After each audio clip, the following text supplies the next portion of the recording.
राम्रो गरौँ भन्दा भन्दै पनि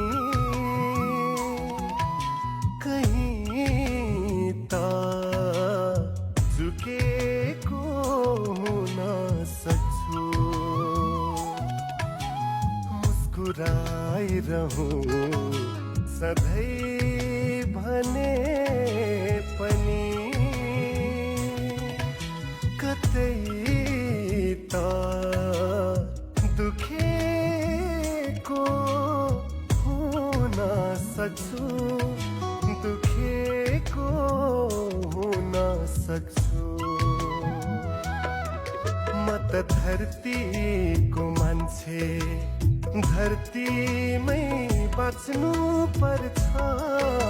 मैले मनको जसरी कहाँ सधैँ आकाश छुन सक्छु।